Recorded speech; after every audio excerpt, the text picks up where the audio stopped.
Good morning, dear students. Welcome to science class. Today we are doing the revision of chapter number 13, that is synthetic fibers and plastic. सबसे पहले हम क्या discuss कर रहे हैं? We are discussing about the fibres.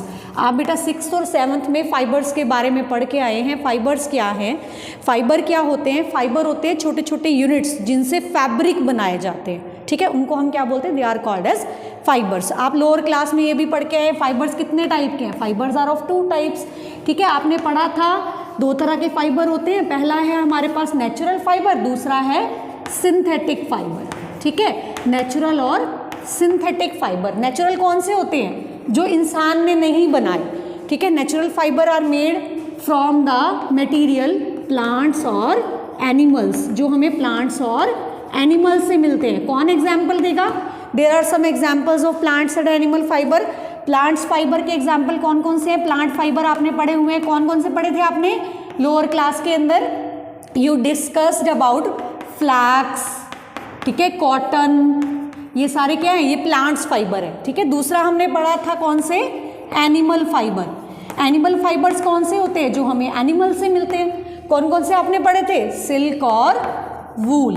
ठीक है, silk और वूल आपने पढ़े थे लोअर क्लासेस में.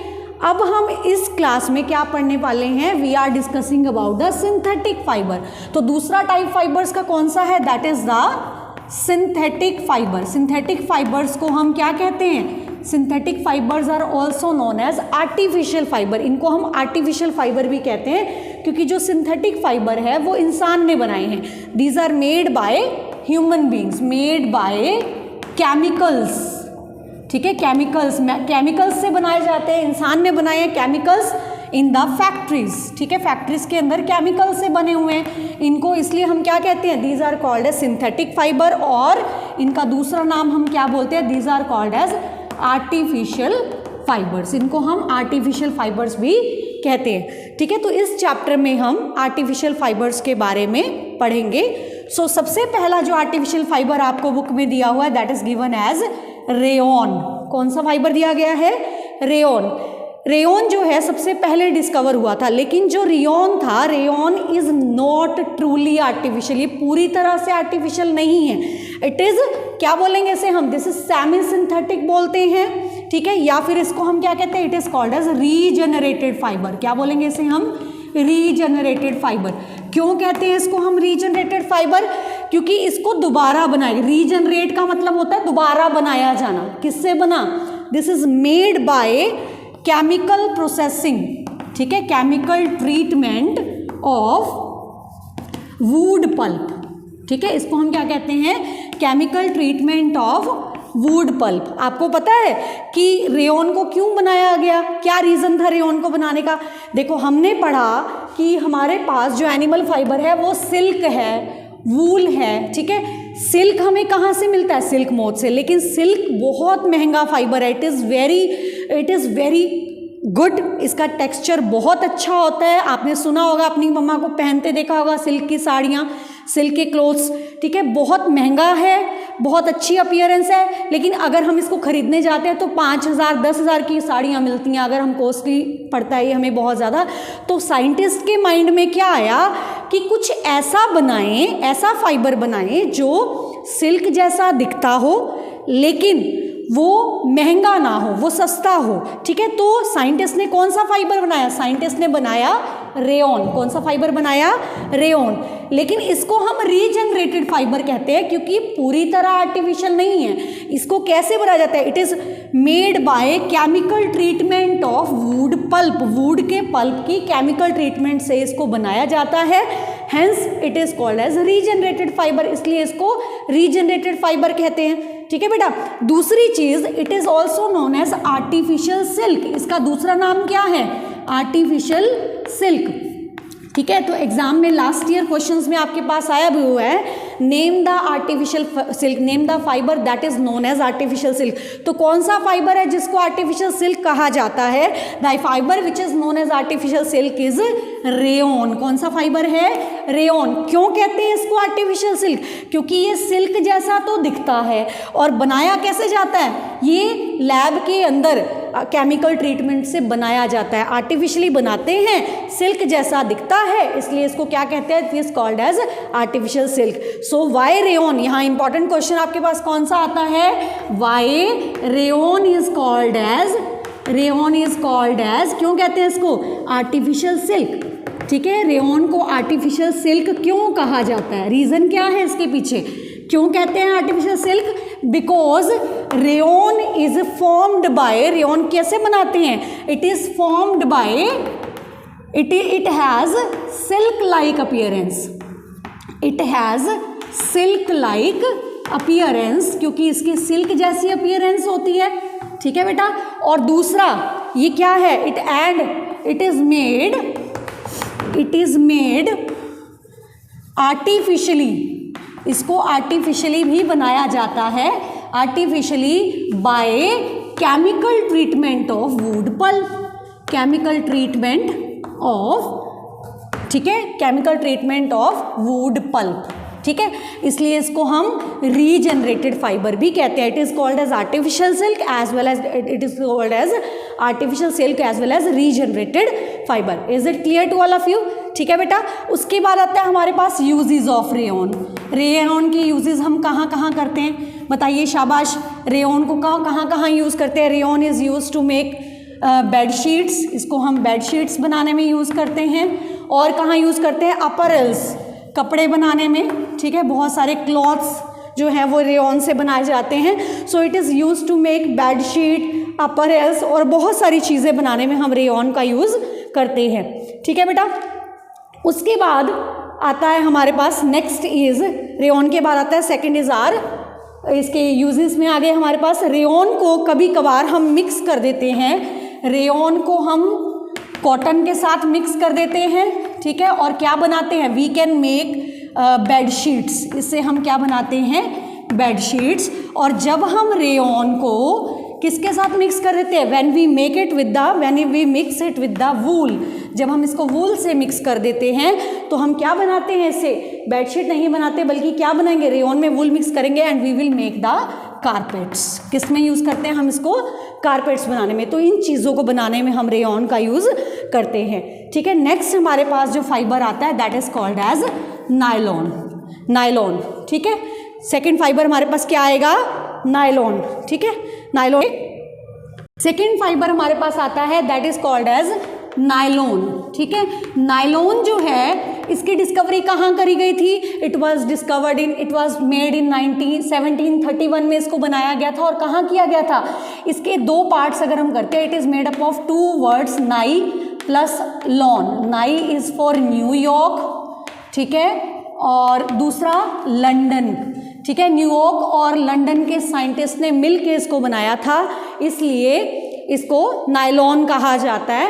एंड इट इज़ ट्रूली, सबसे पहला, दिस इज़ द फर्स्ट, सबसे पहला ट्रूली आर्टिफिशियल फाइबर, ये पूरी तरह से आर्टिफिशियल, सबसे पहला जो डिस्कवर हुआ था truly artificial fibre. Very important, again name the first truly artificial fibre, वो कौन सा आ जाएगा हमारे पास, दैट इज नायलॉन, ठीक है। अब इसके हम यूजेस के बारे में, इसको हम कैसे बनाते हैं, इसको एनिमल या प्लांट फाइबर से नहीं बनाया जाता, इसको कैसे बनाया जाता है, it is made with the help of coal, water and air. इसको कैसे बनाया गया, मेड विद, किन चीज़ों से मिलके इसको बनाया गया, कोल यानी कोयले से, ठीक है, प्लस वाटर प्लस एयर, ठीक है, इन चीज़ों से मिला के नायलॉन को बनाया गया, कोल प्लस वाटर प्लस एयर, इन चीज़ों से मिलके बनाया गया। And it was first truly artificial fibre, ठीक है। अब इसकी प्रॉपर्टीज़ की अगर हम बात करते हैं, ये फाइबर ऐसा फाइबर है जो बहुत ज़्यादा इलास्टिक है, ठीक है, ड्यूरेबल है और स्ट्रॉन्ग है। इस वजह से इसको कहाँ कहाँ यूज़ करते हैं, इसको बहुत सारी चीज़ें बनाने में यूज़ करते हैं। It is use to make socks बनाने में, ठीक है, पैराशूट बनाने में, सॉक्स, पैराशूट, क्लाइंबिंग नेट, ठीक है, माउंटेन क्लाइंबिंग नेट यानी जाली बनाने में हम इसको यूज़ करते हैं। उसके अलावा सीट बेल्ट्स, टायर कोड्स, ठीक है, टायर कोड्स बनाने में। और कहाँ कहाँ यूज़ करते हैं इसको हम, स्लीपिंग बैग्स बनाने में, कर्टेन्स बनाने में, ठीक है, बैग्स बनाने में और कॉम्ब बनाने में, कंघी बनाने में हम इसको यूज़ करते हैं, ठीक है। Because of it is highly durable, इसकी सबसे मेन प्रॉपर्टी क्या है, ये बहुत ज़्यादा ड्यूरेबल है, ठीक है। हाई टेंसाइल स्ट्रेंथ होती है इसकी, high tensile strength, tensile strength अभी हम डिस्कस करते हैं क्या होता है, high tensile strength, durability, high tensile strength, और तीसरी चीज़ ये बहुत ज़्यादा स्ट्रॉन्ग होता है, इस वजह से इसके क्या बनाए जाते हैं, these are use to make nets, fishing nets बनाने में इसको यूज़ करते हैं। और कहाँ यूज़ करते हैं इसको, this is used in making, क्या क्या चीज़ें इसको बनाने में हम यूज़ करेंगे, नेट बनाने में, क्लाइंबिंग नेट बनाने में, और दूसरा हमने किस में यूज़ करते हैं, सीट बेल्ट्स वगैरह बनाने में यूज़ करते हैं। तो जितनी भी स्ट्रॉन्ग चीज़ें हैं उनको बनाने में हम इसका यूज़ क्यों करते हैं, क्योंकि इसकी हाई टेंसाइल स्ट्रेंथ होती है, ये ड्यूरेबल होता है और स्ट्रॉन्ग होता है। Very important question, name the fibre that is use to make parachute climbing net, climbing net और पैराशूट बनाने में किन का यूज़ किया जाता है, कौन सा फाइबर हो गया वो हमारे पास, that is called as nylon. कौन सा फाइबर हम यूज़ करते हैं, nylon. And why it is use so, ऐसा हम क्यों यूज़ करते हैं, क्योंकि ये स्ट्रॉन्ग है, ड्यूरेबल है और इसकी हाई टेंसाइल स्ट्रेंथ है। टेंसाइल स्ट्रेंथ का मीनिंग समझेंगे बेटा, टेंसाइल स्ट्रेंथ का मतलब होता है जब हम जिसके अंदर बहुत ज़्यादा वेट को, बहुत ज़्यादा भार को सहन करने की कैपेबिलिटी होती है। फॉर एग्जाम्पल, अगर हम एक धागे को, एक नॉर्मल धागे को एक पत्थर से बांध दें और उसको लटकाएं तो धागा जो है वो टूट जाएगा, लेकिन अगर हम नायलॉन के फाइबर को उससे पत्थर से लटकाते हैं तो वो नहीं टूटेगा। इट मीन्स ये बहुत ज़्यादा भार को अपने अंदर सहन कर सकता है, it can bear a lot of strain, बहुत ज़्यादा खिंचाव को सहन कर सकता है, that is called as high tensile strength. तो नायलॉन के अंदर बहुत ज़्यादा हाई टेंसाइल स्ट्रेंथ होती है। नेक्स्ट हमारे पास आता है, इसके बाद जो फाइबर हम करने वाले हैं that is called as polyester, polyester, ठीक है। पॉलिएस्टर क्या होते हैं, पॉली का मतलब होता है बेटा, इससे पहले हमने जितने भी फाइबर किए हमने डिस्कस किया था पॉलीमर के बारे में, ठीक है। पॉलीमर क्या होते हैं, पॉली मीन्स मैनी, मर मीन यूनिट्स, ठीक है, मैनी यूनिट्स, यानी जितने भी फैब्रिक होते हैं, जितने भी फाइबर होते हैं वो छोटी छोटी यूनिट से मिलके बने होते हैं, इसलिए उसके लिए हम कौन सी टर्म यूज़ करते हैं, पॉलीमर, ठीक है। पॉली मीन्स मैनी, मर मीन यूनिट, बहुत सारी यूनिट्स का आपस में जुड़ के बनना, छोटी छोटी स्मॉल यूनिट्स का जुड़ के बनना, this is called as polymer, ठीक है। और एक यूनिट को हम क्या कहते हैं, what is a monomer, monomer is the small unit of polymer, polymer की सबसे छोटी यूनिट को हम क्या बोलते हैं, मोनोमर। और जब मिलके एक पूरा का पूरा लंबा हमारे पास जो बनाएगी, बहुत सारी मोनोमर यूनिट जब जुड़ जाती हैं तो क्या बनाती है, दे फॉर्म द पॉलीमर, ठीक है। तो पॉलीएस्टर क्या है, पॉली मीन्स क्या होता है, पॉली मीन्स मैनी, इसके हमने बहुत सारे एग्जाम्पल पॉलीमर के करे, 2 एग्जाम्पल हम ऑलरेडी डिस्कस कर चुके हैं, रेयॉन और नायलॉन, ठीक है। अब हम डिस्कस करने वाले हैं तीसरा एग्जाम्पल जिसका नाम क्या है, पॉलीएस्टर। पॉलीएस्टर क्या होता है, polyester is made up of 2 words, poly plus ester, poly plus ester. Poly means many, ठीक है, एस्टर मीन्स वो कंपाउंड जिनकी फ्रूटी स्मेल होती है, ठीक है, fruit like fruit smelling compounds, fruit smelling chemicals, इनको हम क्या बोलते हैं, these are called as polyester, ठीक है। तो इनसे जो बनेंगे इनको हम पॉलीएस्टर कहेंगे। बहुत सारे पॉलीएस्टर हमारे पास है। सबसे पहला पॉलीएस्टर हम डिस्कस करते हैं पीईटी। क्या करेंगे हम, पीईटी। पीईटी का मतलब क्या होता है, पॉलीइथीन टेट्राथैलेट, ठीक है। ये एग्जाम में क्वेश्चन आता है, एक्सपैंड पीईटी। पीईटी को आप कैसे एक्सपैंड करेंगे, पी से पॉली, ई से इथीन, टी से टेट्राथैलेट, पॉलीइथीन टेट्राथैलेट। तो पॉलीइथीन टेट्राथैलेट क्या है, कहाँ हम यूज़ करते हैं, आपने घर में अपने ट्रांसपेरेंट बॉटल्स को देखा है, कोल्ड ड्रिंक वाली बॉटल है, ऑयल पैकिंग वाली बॉटल्स हैं, आपके घर में जो बिस्किट्स आते हैं, बेकरी बिस्किट, वो भी पैकिंग में आते हैं, तो उनके अराउंड भी क्या होता है, पीईटी का बॉक्स होता है, ठीक है। सो पीईटी का यूज़ कहाँ करते हैं, यूजेस इसके हम क्या क्या करेंगे, it is used in making, ठीक है, कंटेनर्स बनाने में, कौन से कंटेनर बनाने में, सॉफ्ट ड्रिंक्स, ठीक है, कोल्ड ड्रिंक्स के कंटेनर, फूड आइटम्स, ठीक है। और आपने घर में स्टोरेज बॉक्स देखे होंगे, स्टोरिंग कंटेनर फॉर आपकी दालों वगैरह के लिए, ठीक है। स्टोरिंग कंटेनर्स बहुत सारे जिसमें आप नमकीन रखते हैं, बिस्किट रखते हैं, आपके घर में दालें स्टोर करी जाती है, तो वो सारे किसके बने हुए हैं? These are made up of PET, ठीक है। दूसरा, इससे हम क्या बनाते हैं? We can make the audio cassettes, ठीक है, कैसेट्स और टेप। ऑडियो टेप जो है वो किससे बनी होती है? These are made up of PET। PET के यूजेस क्या हो गए? These are made up of film की वायर्स बनाने में, ऑडियो कैसेट और टेप बनाने में, और बहुत सारे यूजफुल प्रोडक्ट्स को बनाने में हम इसका यूज करते हैं, ठीक है। So these are the uses of PET। Second polyester जो हम डिस्कस करने वाले हैं, सेकेंड पॉलिएस्टर हम जो डिस्कस करने वाले हैं वो सेकेंड पॉलिएस्टर हमारा कौन सा है? सेकेंड पॉलिएस्टर हम डिस्कस करेंगे एक्राइलिक फाइबर, और उसके अलावा कुछ और पॉलिएस्टर्स के बारे में हम डिस्कस करने वाले हैं। सेकेंड पॉलिएस्टर हमारे पास क्या आता है? Second polyester is terylene. क्या आता है हमारे पास? टेरिलीन। दूसरा पॉलिएस्टर हम डिस्कस करने वाले हैं टेरिलीन। टेरिलीन आपने पढ़ा होगा बेटा, टेरिलीन क्या होता है? आपने देखा होगा जब भी कभी बारिश हो रही है तो आप रेन कोट पहनते हैं ना।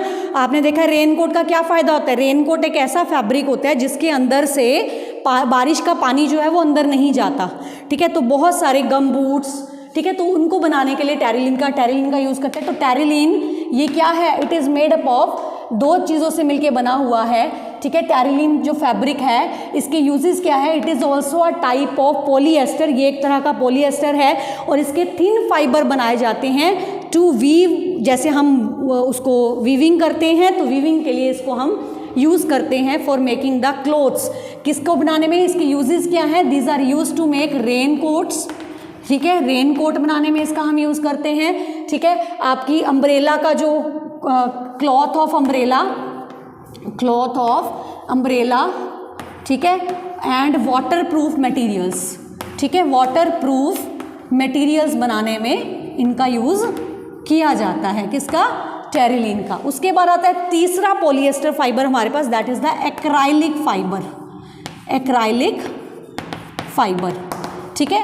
एक्राइलिक फाइबर क्या होते हैं बेटा? देखो, सबसे पहले हमने एक ऐसा नेचुरल फाइबर पढ़ा है जो हम सर्दियों में पहनते हैं। हम सर्दियों में वूलन के कपड़े पहनते हैं, ठीक है। क्यों? क्योंकि वो हमें गर्म रखते हैं, ठीक है। लेकिन आपको पता है जो प्योर वूल के क्लोथ्स होते हैं वो बहुत महंगे आते हैं, they are very costly.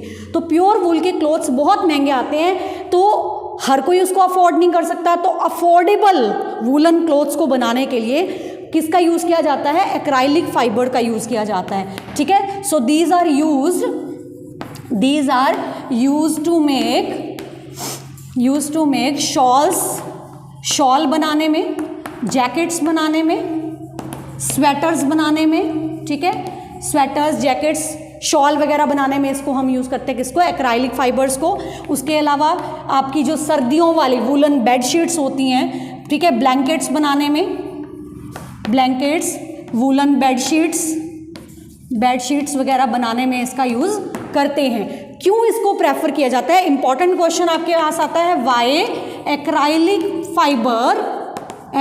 Fibres are preferred, ठीक है। Why acrylic fibres are preferred for making winter clothes. Winter में पहनने वाले क्लोथ्स बनाने में, ठीक है, एक्राइलिक फाइबर को क्यों प्रेफर किया जाता है विंटर क्लोथ्स बनाने में as compare to pure wool, ठीक है। प्योर वूल का की बजाय एक्राइलिक फाइबर का यूज़ किया जाता है। किस लिए? विंटर के क्लोथ्स बनाने में एक्राइलिक फाइबर का यूज़ करते हैं बजाय प्योर वूल के। रीज़न क्या है इसका?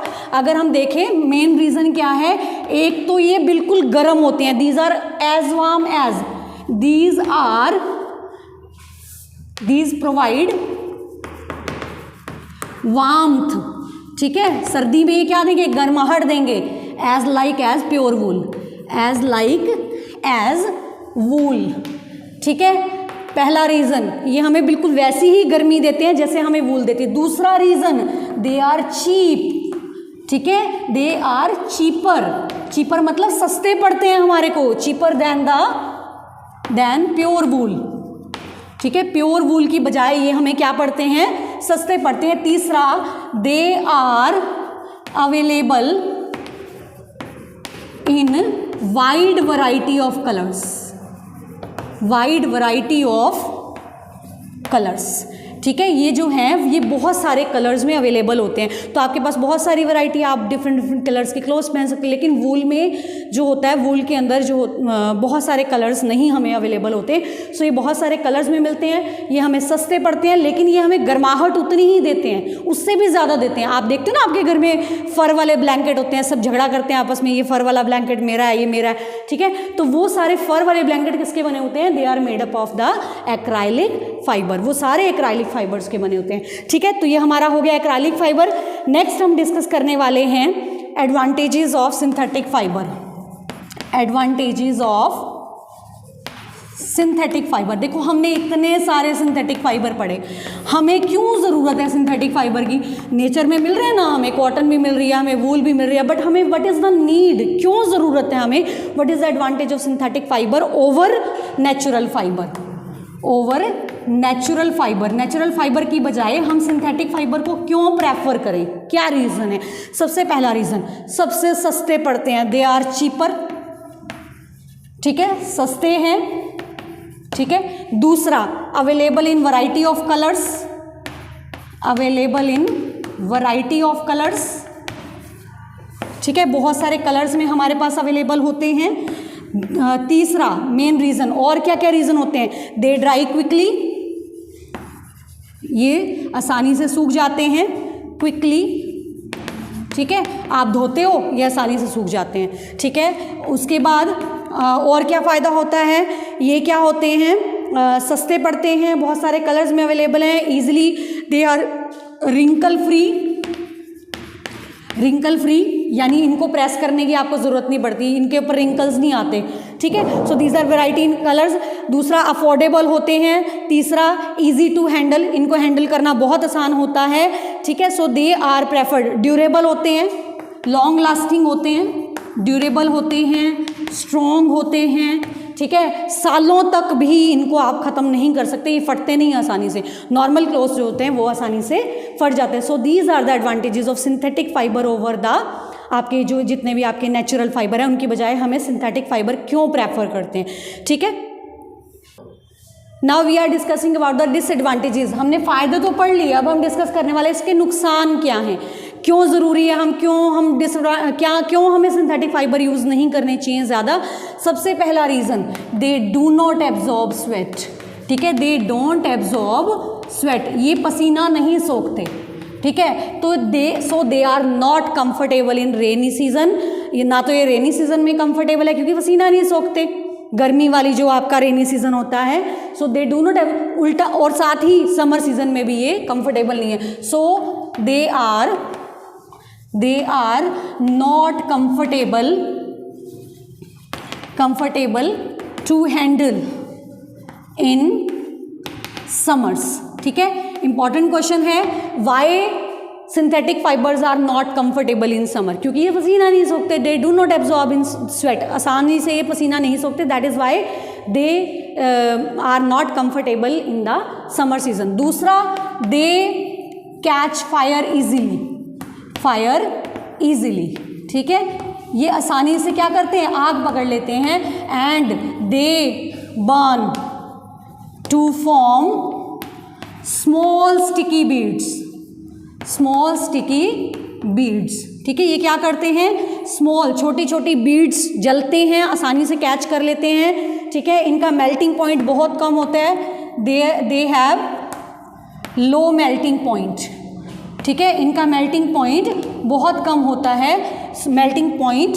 ठीक है, so they easily catch fire, ये आसानी से क्या कर लेते हैं? They easily catch fire as their melting point is very low, क्योंकि इनका मेल्टिंग पॉइंट बहुत कम होता है, ये आसानी से आग पकड़ लेते हैं। And they burn to form the small sticky beads, ये चिपचिपी सी बूंदों के फॉर्म में गिरते हैं और डिजास्ट्रस हो सकते हैं, हमारे को नुकसान पहुंचा सकते हैं। So they are not prefer to wear while working in the kitchen. Very important question, why synthetic fibers are not preferred to wear while working in the kitchen, while working in the kitchen, in kitchen, ठीक है। इनको prefer क्यों नहीं किया जाता जब आप kitchen में काम कर रहे हो उस टाइम इनको क्यों नहीं प्रेफर किया जाता? रीज़न क्या है? ये क्या करते हैं, इनका मेल्टिंग पॉइंट बहुत कम होता है, ये आसानी से आग पकड़ लेते हैं and they burn to form the small sticky beads, that is why they are not preferred to wear while working in the kitchen. जब भी आप आग का काम कर रहे हो, किचन में काम कर रहे हो, तो इनको प्रेफर नहीं किया जाता, ठीक है। So these are the disadvantages of synthetic fibre. यही सबसे बड़ा नुकसान है कि सिंथेटिक फाइबर जो है वो उनको प्रेफर नहीं किया जाता। नेक्स्ट टॉपिक बेटा हमारे पास आता है पेट्रोकेमिकल्स क्या होते हैं, व्हाट आर पेट्रोकेमिकल्स, ठीक है। पेट्रोकेमिकल्स क्या होते हैं? जो पेट्रोलियम के प्रोडक्ट हैं, ठीक है, पेट्रोलियम के जो प्रोडक्ट होते हैं उनको रॉ मटेरियल की तरह यूज़ करके, पेट्रोलियम के प्रोडक्ट्स को रॉ मटेरियल की तरह यूज़ करके उनसे बहुत सारे फाइबर बनाना, ठीक है। द फाइबर ऑब्टेन्ड, ठीक है, fibre obtained as using raw materials, ठीक है। The fibre obtained by using raw material obtained from petroleum, ठीक है। पेट्रोलियम से मिलने वाले कुछ मटेरियल, रॉ मटेरियल, पेट्रोलियम से मिलने वाले कुछ ऐसे केमिकल जिनको रॉ मटेरियल की तरह यूज़ करके जिनसे फाइबर बनाए जाते हैं, such substances are called as petrochemical. ऐसे सब्सटेंसेस को हम क्या बोलते हैं? पेट्रोकेमिकल्स कहते हैं, ठीक है। तो सिंथेटिक फाइबर जो हम बनाते हैं उनको हम पेट्रोकेमिकल का नाम देते हैं, ठीक है। उसके बाद हम डिस्कस करने वाले हैं प्लास्टिक के बारे में। प्लास्टिक्स क्या होते हैं? प्लास्टिक क्या है? दीज आर द पॉलीमर्स, ठीक है। प्लास्टिक क्या है? These are the polymers. Plastic polymers of small monomer unit, उनको हम प्लास्टिक कहते हैं। प्लास्टिक आपके दो तरह के होते हैं, पहला है थर्मोप्लास्टिक, ठीक है, दूसरा है थर्मोसेटिंग प्लास्टिक, ठीक है। Thermosetting plastic, thermoplastic and thermosetting plastic. Thermo का मतलब होता है हीट, प्लास्टिक मतलब प्लास्टिक यानी हीट की प्रेजेंस में जो आसानी से रीमोल्ड हो जाते हैं, ठीक है। अब जो थर्मोप्लास्टिक होते हैं वो क्या होते हैं? वो सिंगल चेन होती है, ठीक है। दीज आर सिंगल मोनोमर, एक लीनियर चेन होती है मोनोमर की, they form the linear chain of monomer, ठीक है। मोनोमर की क्या होती है? सिंगल चेन होती है, लीनियर चेन, उसको हम बोलते हैं थर्मोप्लास्टिक। और थर्मोसेटिंग में क्या होता है? क्रॉस लिंक्ड चेन होती है मोनोमर की, there is cross linked chain of monomer unit, ठीक है। There is cross linked chain, cross linked chain है, ठीक है। क्रॉस लिंकिंग मोनोमर की होगी, क्रॉसली आपस में क्या है? अरेंज्ड हैं। ऐसे हम प्लास्टिक को क्या बोलेंगे? They are called as thermosetting plastic, ठीक है। This is the cross linked arrangement, cross linked arrangement of monomer, arrangement of monomer, ठीक है। दूसरी चीज जो आपके थर्मोप्लास्टिक होते हैं ये क्या करते हैं? दे इजिली गेट रीमोल्डेड, ये अपनी शेप को चेंज कर, जैसे आप इनको गर्म करोगे ना तो ये अपनी शेप को चेंज कर लेते हैं, ठीक है। These get remoulded on heating, remoulded on heating, इनको आप आसानी से रीमोल्ड कर पाते हो, but these do not get remoulded. Thermosetting plastic को आप रीमोल्ड नहीं कर सकते। तो हम थर्मोप्लास्टिक के एग्जाम्पल करते हैं, जितने भी अभी हमने पढ़े प्लास्टिक, हमने पढ़ा है एक्राइलिक फाइबर के बारे में, उससे पहले हमने डिफरेंट पॉलीमर यूनिट्स पढ़ी थी, आपके टैरिलीन है, तो ये प्लास्टिक कौन से हैं? ये थर्मोप्लास्टिक हैं। बट थर्मोसेटिक के एग्जाम्पल कौन से हैं? इनके दो एग्जाम्पल हैं, Bakelite and melamine, Bakelite and melamine. तो दो एग्जाम्पल्स हैं हमारे पास, बेकेलाइट और melamine. So we are discussing about the thermosetting plastic, ठीक है। थर्मोसेटिंग की हम बात डिस्कस कर रहे थे। थर्मोसेटिंग क्या होते हैं? जिनमें क्रॉस लिंक्ड अरेंजमेंट होती है, ठीक है। दूसरी चीज इनमें क्या होते हैं? इनके एग्जांपल्स हम कर रहे थे बेकेलाइट और मेलामाइन, ठीक है, bakelite and melamine.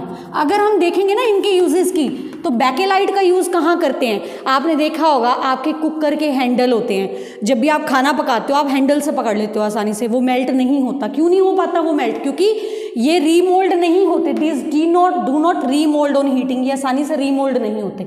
So Bakelite is used in making the handles of utensils, ठीक है, यूटेंसिल्स, ठीक है। क्यों हैंडल ऑफ यूटेंसिल्स में क्यों बनाए जाते हैं? क्योंकि दे do not remould, they do not remould, इनको आप इनकी शेप को चेंज नहीं कर सकते रीमोल्ड ऑन हीटिंग, इनकी शेप जो है वो फिक्स हो चुकी है, इनको गर्म करने से, ठीक है, आसानी से इनको रीमोल्ड नहीं होते। सो इसलिए बेकेलाइट का यूज़ करा जाता है किसमें? यूटेंसिल्स के हैंडल बनाने में। दूसरा हम डिस्कस करते हैं किसके बारे में? मेलामाइन के बारे में। मेलामाइन क्या करता है? मेलामाइन का यूज़ हम कहाँ करते हैं? ये फायर रेजिस्टेंट सब्सटेंसेस बनाने में इसको यूज़ करते हैं, ठीक है। और कहाँ यूज़ करते हैं इसको? इट रेजिस्ट फायर, इसको आग नहीं लग सकती, it does not catch fire easily, ये आग नहीं पकड़ता, it resist fire, so it is use to make the fire fighting equipment. Even जो आपके फायर फाइटिंग पर्सन होते हैं, जहाँ आग लग जाती है, कुछ लोग जाते हैं ना, तो उनके क्लोथ्स के बाहर भी मेलामाइन की कोटिंग करी जाती है, ठीक है। So melamine is used in making the fire resistant fire fighting equipment, ठीक है, फायर फाइटिंग, ठीक है, इक्विपमेंट्स या क्लोथ्स बनाने में, ठीक है। और उसके अलावा जो आपके डिफरेंट बोर्ड्स होते हैं, बटन्स होते हैं आपके जो घरों में यूज़ किए जाते हैं, वो मेलामाइन के ही बने होते हैं, ठीक है। उसके अलावा मेलामाइन का यूज़ कुकवेयर बनाने में, कुकवेयर जो आपके यूज़ करते हैं आप, उसमें माइक्रोवेव कुकिंग में आप यूज़ करते हैं कुकवेयर बनाने में, ठीक है। डिनर सेट या इनके अंदर यूज़ करते हैं, ठीक है, फायर फाइटिंग क्लोथ्स को कवर करने के लिए। और जितने भी आपके जो इलेक्ट्रिसिटी सब्सटेंसेस हैं उनमें भी किसका यूज़ किया जाता है? जो आपका बोर्ड वगैरह घर पे लगा होता है, वाइट कलर के जो आपके स्विचेस होते हैं, वो they are made up of melamine, तो उनमें मेलामाइन का यूज़ किया जाता है, ठीक है बेटा। तो ये हो गया हमारा थर्मोसेटिंग प्लास्टिक। इसके बाद हम डिस्कस करने वाले हैं प्लास्टिक जो होते हैं, वो हमने दो तरह के पढ़े। अब हम सब्सटेंसेस के बारे में थोड़ा सा डिस्कस करेंगे कि हमारे एनवायरनमेंट में सब्सटेंसेस जो होते हैं वो दो तरह के होते हैं, ठीक है। दो तरह के मटेरियल्स का हम यूज़ करते हैं, ठीक है, दो तरह के मटेरियल्स का हम यूज़ करते हैं। तो substances are of two types, ठीक है, दो तरह के हो गए। पहला हो गया बायोडिग्रेडेबल, ठीक है, और दूसरा हमारे पास क्या आता है? नॉन बायोडिग्रेडेबल, ठीक है। पहला आता है बायोडिग्रेडेबल। बायोडिग्रेडेबल का मतलब क्या होता है? Which are easily decomposed by micro organism in the soil, जो आसानी से मिट्टी में गिरने के बाद माइक्रो ऑर्गेनिज्म उसको डिकम्पोज कर देंगे, ठीक है। तो the substances decomposed easily by microorganisms of soil and environment, ठीक है। आपके एनवायरनमेंट में कुछ माइक्रो ऑर्गेनिज्म है या सॉइल के अंदर जो माइक्रो ऑर्गेनिज्म है, जो सब्सटेंसेस आसानी से माइक्रो ऑर्गेनिज्म जिनको आसानी से डिकम्पोज कर देते हैं, या सॉइल के माइक्रो ऑर्गेनिज्म उनको डिकम्पोज करते हैं, उनको बोलेंगे हम बायोडिग्रेडेबल। बायो यूज़ किया माइक्रो ऑर्गेनिज्म के लिए, डिग्रेडेबल का मतलब जिनसे आसानी से डिकम्पोजिशन हो जाती है। नॉन बायोडिग्रेडेबल में क्या होगा? The substances which are not decomposed easily by micro organism, उनको हम नॉन बायोडिग्रेडेबल बोलेंगे। एग्जाम्पल, आपके घर में आप देखते हो बहुत तरह का कचरा होता है, बहुत तरह का वेस्ट आप प्रोड्यूस करते हो, तो बायोडिग्रेडेबल में क्या आया? पील्स ऑफ वेजिटेबल्स, ठीक है, सब्जियों के छिलके हो गया, वेजिटेबल्स एंड फ्रूट्स, ठीक है, फ्रूट्स के छिलके, वेजिटेबल्स के छिलके, ठीक है, कॉटन क्लॉथ्स, ठीक है, नेचुरल फाइबर्स, ये सारे क्या हैं? Natural fibres, these are the biodegradable. लेकिन ऑन द अदर हैंड अगर हम नॉन बायोडिग्रेडेबल की बात करते हैं तो वो क्या हैं?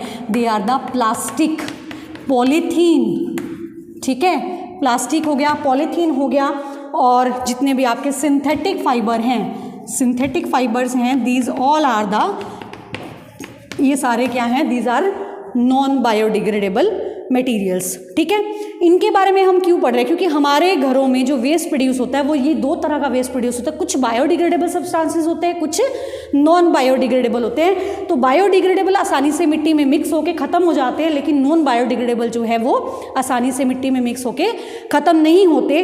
तो उसके लिए हमें क्या करना चाहिए? उसके लिए हमें यूज़ करना चाहिए 5R principle. Very important question, what is 5R principal?